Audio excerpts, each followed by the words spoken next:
রোববার দিবাগত রাতে প্রবাসী সাংবাদিক ইলিয়াস হোসেনের ইউটিউব চ্যানেলের একটি বিশেষ লাইভ টক শোতে অংশ নেন দীর্ঘদিন আড়ালে থাকা মেজর শরীফুল হক ডালিম।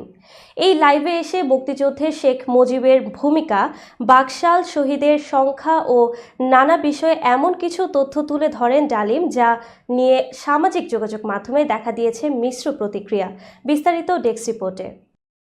মেজর ডালিম দাবি করেন 1971 সালের 25 থেকে 26 মার্চ পাকিস্তানি সেনাবাহিনীর গণহত্যার সময় রাজনৈতিক নেতারা আত্মগোপনে চলে যান। শেখ মুজিবুর রহমান নিজেও তখন পাকিস্তান আর্মির কাছে আত্মসমর্পণ করেন এবং পরে তাদের সহায়তায় মুক্তি পান। মুজিব মুক্তির পর লন্ডনে থেমে ইন্দিরা গান্ধীর মাধ্যমে বাংলাদেশে ফিরে আসেন। তিনি বলেন, মুজিব দেশে স্বাধীন হওয়ার বিষয়ে কোনো ধারণাই রাখতেন না।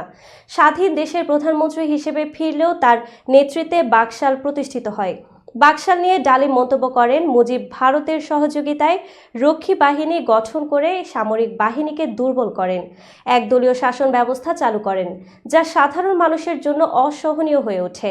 একসময় যে মুজিবকে মানুষ চোখের মনে মনে করত, সেই মুজিবের হাত থেকে মুক্তির জন্য মানুষ আল্লাহর কাছে দোয়া করতে শুরু করে। জাতীয় সঙ্গীত প্রসঙ্গে তিনি বলেন, বাংলাদেশের জাতীয় সঙ্গীত হিসেবে রবীন্দ্রনাথ ঠাকুরের গান বেছে নেওয়ার পরিবর্তে নজরুল ইসলাম বা অন্য কোনো দেশীয় কবির রচনা নির্বাচন করা যেত। ভিনদেশি কবির গানকে জাতীয় সঙ্গীত হিসেবে বেছে নেওয়া বিশ্ব ইতিহাসে বিরল। মুক্তিযুদ্ধে 30 লাখ শহীদের সংখ্যা নিয়ে মেজর ডালিম প্রশ্ন তোলেন। তিনি দাবি করেন, লন্ডনে ডেভিড ফ্রস্টকে দেয়া এক সাক্ষাৎকারে শেখ মুজিব ভুল করে 3 লাখকে 30 লাখ বলেন। এরপর থেকে এটি প্রচলিত হয়ে যায়। মেজর ডালিমের এই বক্তব্য মুক্তিযুদ্ধের ইতিহাসের বিতর্কিত কিছু বিষয় নিয়ে নতুন করে আলোচনায় এসেছে।